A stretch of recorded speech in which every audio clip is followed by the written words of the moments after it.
उधर केंद्र बनाम न्यायपालिका में एक नए अध्याय में सरकार ने सीजेआई को चुनाव पैनल से हटा दिया, जो मुख्य चुनाव आयुक्त और अन्य चुनाव आयुक्तों की नियुक्ति, सेवा की शर्तों और कार्यालय की अवधि और चुनाव आयुक्त द्वारा व्यापार के लेन देन की प्रक्रिया को नियंत्रित करता है।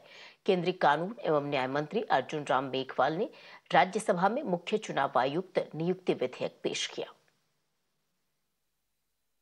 This is the clear-cut move of the government, Modi government, to make Election Commission as a department of Government of India. Election Commission of India's neutrality is going to be disappear after this election, because this constitution has been come in accordance with the Supreme Court judgment. That way, constitutional by judgment. If you are giving that appointing authority as a government department-like thing, then how can you expect neutrality from this Election Commission of India? This is a clear-cut motive to rig the election. We cannot accept it. That's why we have already given an objection. Legislation becomes very difficult here. There is no there is no space for opposition voice.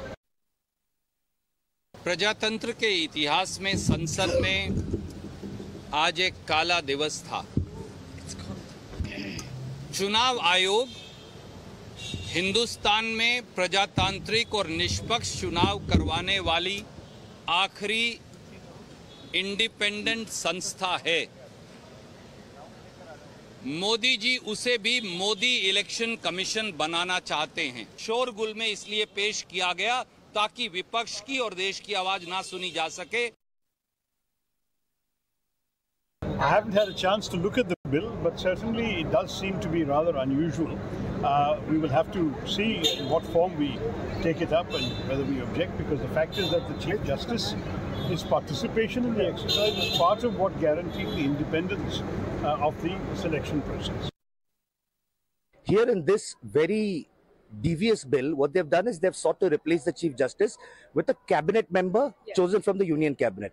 The second part of it, and I'm going to read out the other devious part, they've not only replaced the Chief Justice, Clause 7.2 says the appointment of Chief Election Commissioners and other election commissioners shall not be invalid merely by reason of any vacancy in or defect in the constitution of the Select Committee, which means that if the Select Committee does not have the leader of the opposition, the Prime Minister and the Union Cabinet Minister still go ahead despite there being a vacancy. Yes.